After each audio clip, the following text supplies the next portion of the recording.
Friends, नमस्कार।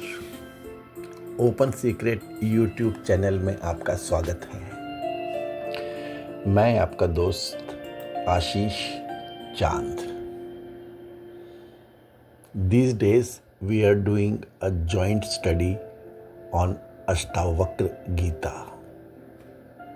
Friends, this is our 10th video on the subject. 17-01-10.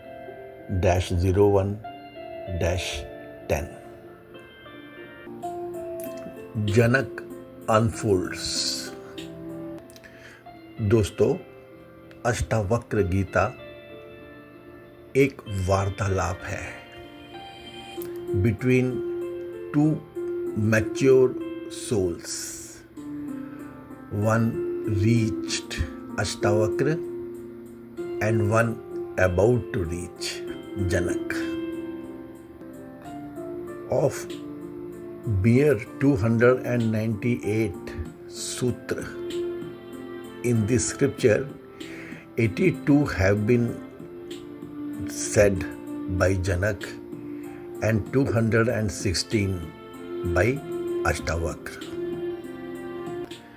The first chapter is mostly the opening up of Sakshi Bhav. Janak had asked the fundamental question, कैसे मिलेगा ज्ञान, कैसे मिलेगी मुक्ति, कैसे वैराग्य होगा? And the crisp answer had come from the sage Ashtavakra. विषयों को विष के समान त्याग दो। क्षमा, आर्जव, दया, संतोष और सत्य को अमृत के समान भजो। जनक को मंत्र मिल गया था दोस्तों, और हमें भी मिल गया। लेकिन व्यथा देखिए दोस्तों, एक राजा की और एक प्रोफेशनल की। जनक के भीतर अशांति थी, टर्मोइल था, डिस्टर्बेंस थी, टर्बुलेंस थी, कोई स्थिरता तो थी ही नहीं। और यही अनस्टेबिलिटी जड़ थी सारी प्रॉब्लम्स की। And remember friends, Janak represents you. Your condition is just the same. Janak new a lot, you too know a lot, but nothing establishes you. Janak felt the same. हाँ, ये बात तो है कि ना तो हम जनक हो सकते हैं, राजा था, महामानव था, और ना ही हम नचिकेत हो सकते हैं। परंतु दोस्तों, आइकॉन्स तो हमेशा अपने से बेहतर लोगों को ही चुना जाता है, जिनको हम फॉलो करने की कोशिश करते हैं। For this reason open secret always says Janak represents you. Only a few days back Janak had surrendered his man to Ashtavakra. That time, Janak had realized that once the man is given away, he is left with nothing. That body was from Prakriti and soul was from God. He was a mere nothing. All he was either from this nature and God or of these two. That was the truth. जनक ने अष्टावक्र को स्वर्ण सिंहासन पर विराजा था और condition तो अब ऐसी प्रतीत हो रही थी कि ऐसे थोड़े ही होता है। ऐसा कैसे हो सकता है? ऐसा नहीं होता। फ्रेंड्स, नोट, जन्मों की जड़ता थी। समझ आने में किस कदर नखरे दिखाती है। हवा है तो लहर है, नहीं है हवा तो जल ही है। जनक न्यू, बस पकड़ ही नहीं बन पा रही थी। चित्त का वेग है तो संसार है, यदि चित्त का वेग नहीं है तो चित्त ही है। ज्ञान तो मानो अंतरिक्ष में लहरा रहा हो, और हम तो दोस्तों वो हैं कि मन राजी ना हो तो देख भी नहीं सकते सामने पड़ी हुई वस्तुओं को। मन ने हमें ओरिएंट नहीं किया तो हमें दिखता कहाँ है फिर दोस्तों, ऐसे सिनेरियो में जनक अनफोल्ड्स। भगवान, विषय भोग त्यागने से शरीर नहीं रह सकता और आप कहते हैं कि इनको त्याग दो। कितने ही राज ऋषि और महर्षि हुए हैं और वो आत्मज्ञान को भी प्राप्त हुए हैं और उन्होंने विषय भोग नहीं त्यागे थे भगवान। तो ऐसा आप कैसे कह देते हैं हमें?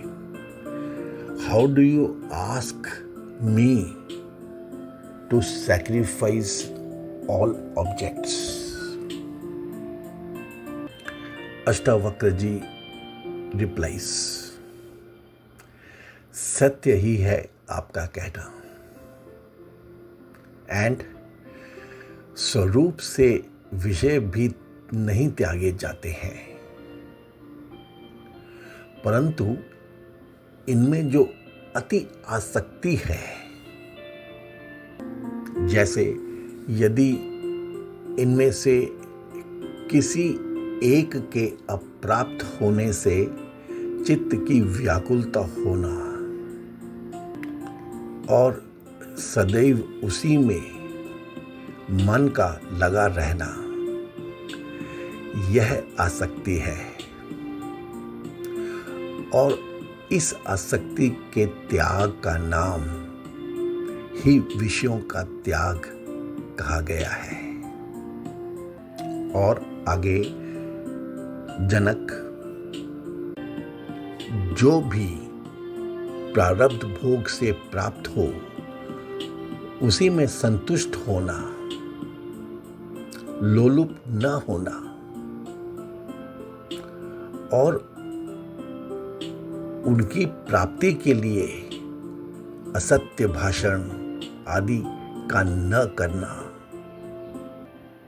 किंतु प्राप्ति काल में उनमें दोष दृष्टि और ग्लानि होना और उनके त्याग की इच्छा होना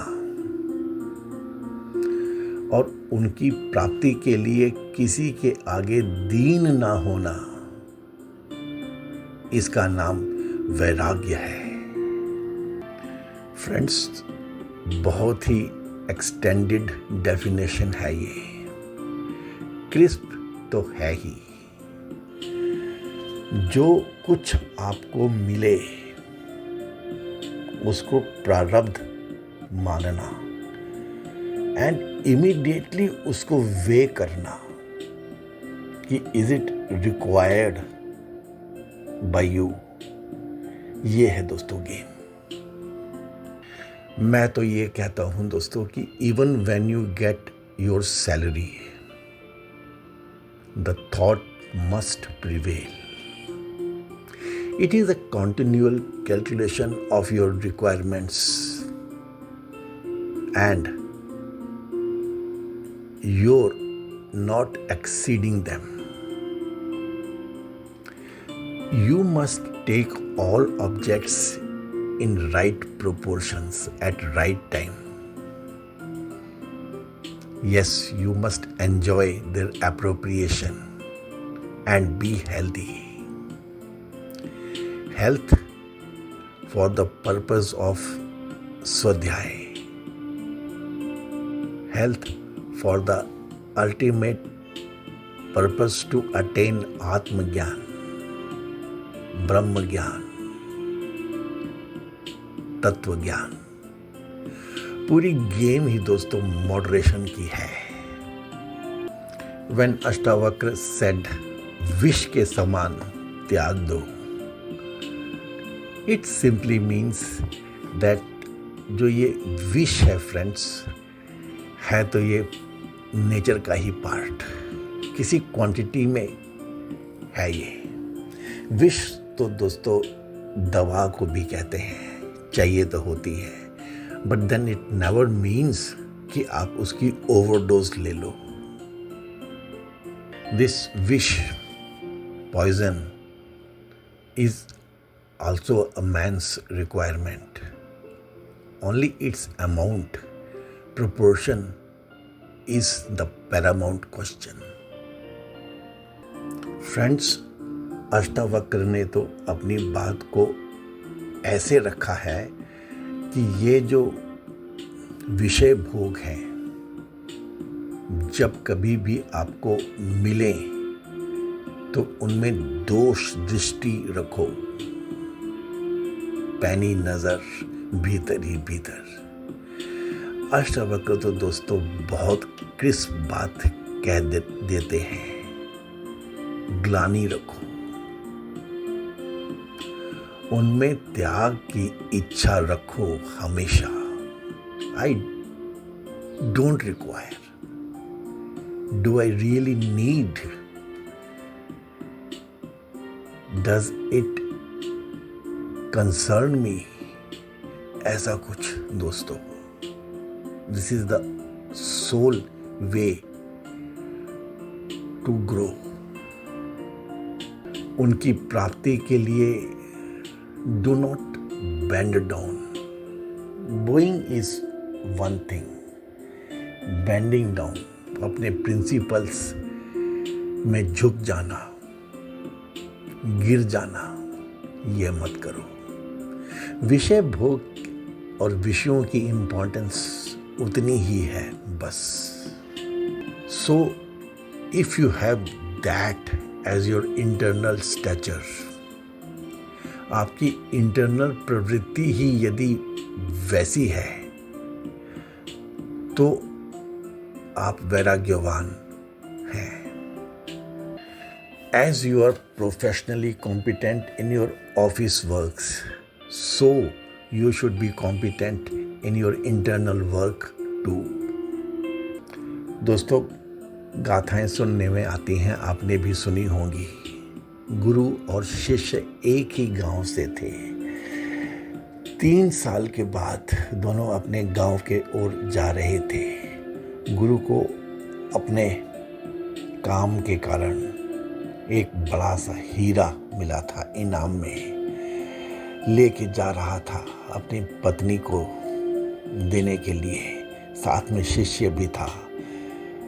3-4 दिन का रास्ता था।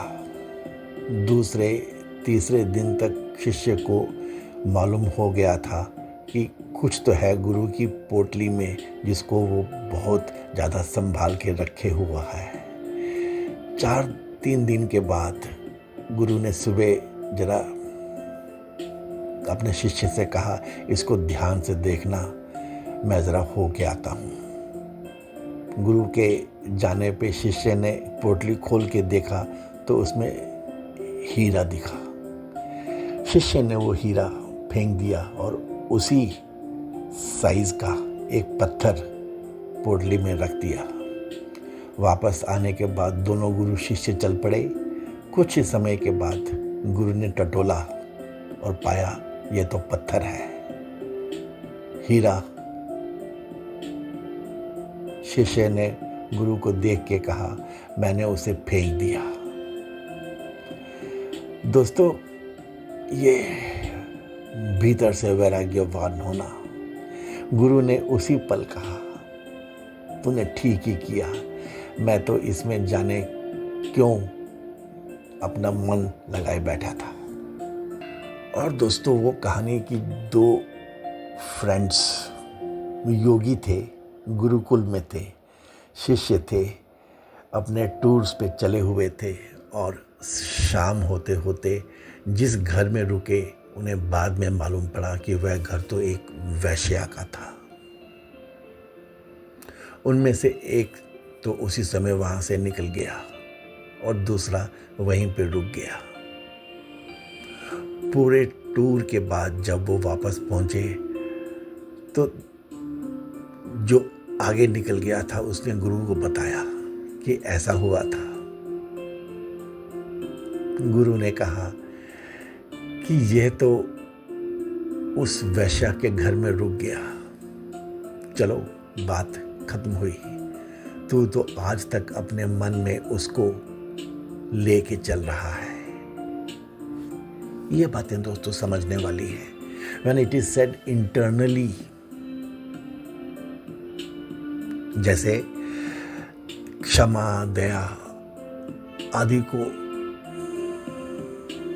समझें, तो आपके रहते हुए कुछ गलत हो रहा है तो आपके भीतर एक कैलकुलेशन चलनी चाहिए कि जब वह गलत, जब वह अन्याय इंसानियत के विरुद्ध हो जाए तब वह पाप की श्रेणी में आ जाता है आपके लिए। तब आप उससे समझौता नहीं कर सकते।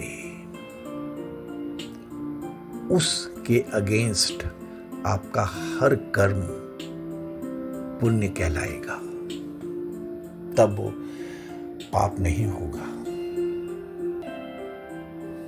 जनक ने आगे पूछा, भगवान, संसार में नंगे रहने वालों को, भिक्षा मांगकर खाने वालों को लोग वैराग्यवान कहते हैं और इसमें जड़ भरत आदि के दृष्टांत भी सुनने में आते हैं। आपके कथन से लोगों का कथन विरुद्ध जान पड़ता है। इस पे अष्टावक्र ने जवाब दिया, जनक, संसार में जो मूढ़ बुद्धि वाले हैं वो ही नंगे रहने वालों और मांग कर खाने वालों को वैराग्यवान जानते हैं और वो ही नंगों से कान फुकवा कर उनके पशु बनते हैं। Friends, mark the crispness, mark the straightness. Ashtavakra says, यदि नंगे रहने से ही वैराग्यवान होता तो सब पशु और पागल आदि को भी वैराग्यवान कहना चाहिए। क्या ऐसा दिखाई पड़ता है? और यदि मांग कर खाने से ही वैराग्यवान कहा जाता है तो जितने भी भिखारी हैं, गरीब हैं, उनको ऐसा क्यों नहीं कहते? यह सब मूढ़ बुद्धि की बातें हैं। और यदि ऐसा कहो कि विचार पूर्वक ऐसा है तो यह भी शास्त्र विरुद्ध है, क्योंकि जहां प्रकाश रहता है वहां तम नहीं रहता। ये दोनों परस्पर विरोधी हैं। सत्व गुण का कार्य सत्य है और मिथ्या का निवेचन रूपी विचार, और तमोगुण का कार्य नंगा रहना है।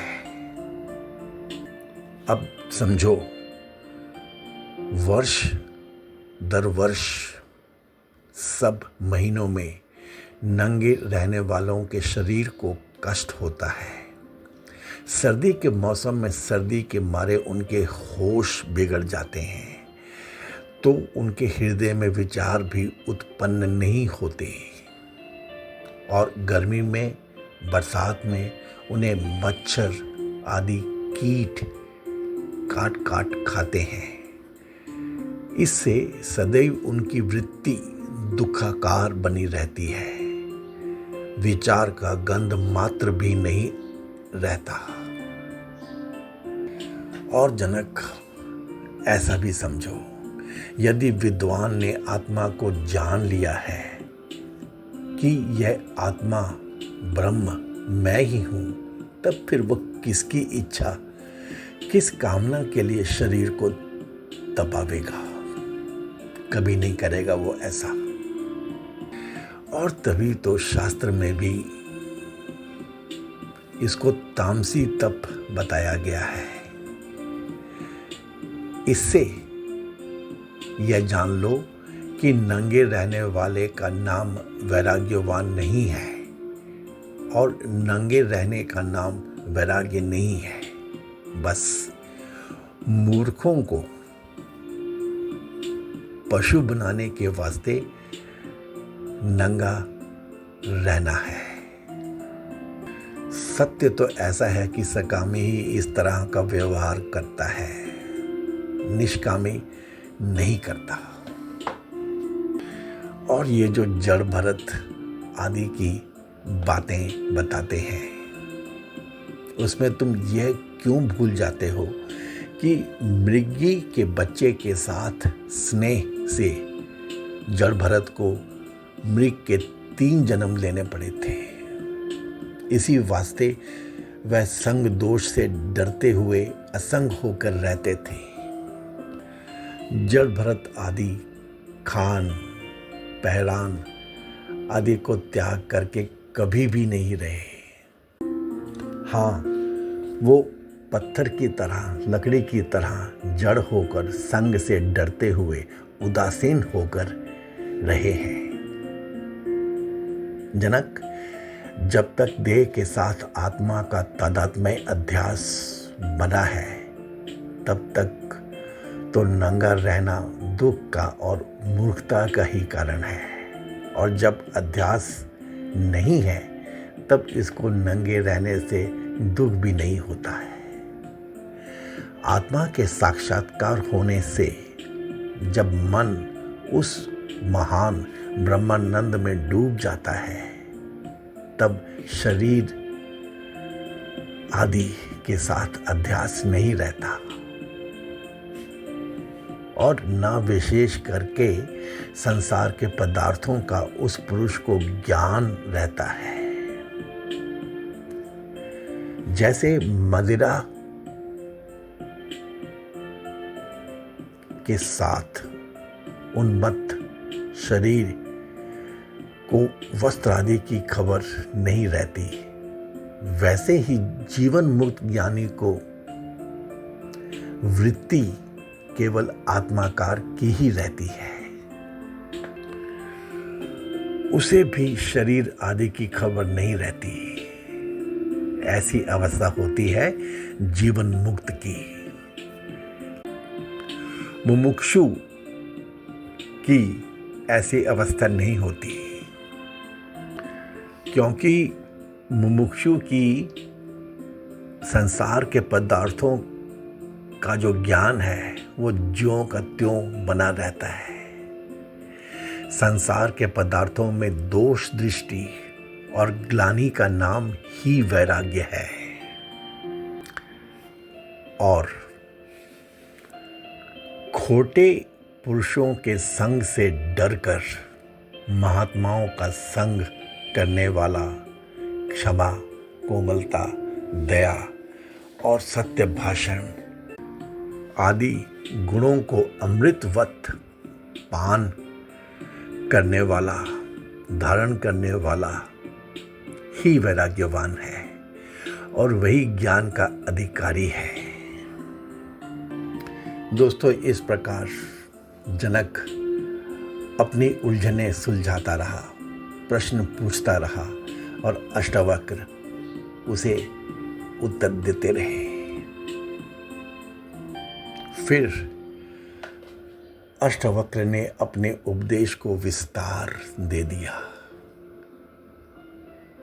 सडनली ही उन्होंने अपनी बात को आगे बढ़ा दिया। उन्होंने जनक से कहा, हे जनक, न पृथ्वी न जलम न अग्निर्न वायुद्वर्ण वा भवान एषां साक्ष्यम आत्मानं चिद्रूपम विधि मुक्तये। तू न पृथ्वी है, न जल है, न अग्नि है, न वायु है और न ही आकाश है। यदि मुक्ति चाहता है तो स्वयं को इन सब का चैतन्य रूप साक्षी जान। This was a very special style of Ashtavakra. Janak फंस सा गया था, उसका ज्ञान ने उसे बांध दिया था। ये तुरिया, ये द फोर्थ, ये साक्षी भाव, ये सब जानते हैं हम लोग और इसीलिए फंसे रहते हैं।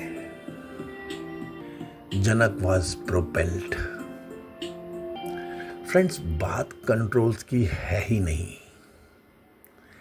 बात समझ की है ही नहीं। इन Ashtavakra company, it is physical carrying of your being to that strata. Janak fell silent. अब वो चुप हुआ था। His inside was sort of jolted before visualizing the state of stability. ये सैंड कास्टिंग वाले जोल्टिंग का मतलब समझते हैं दोस्तों।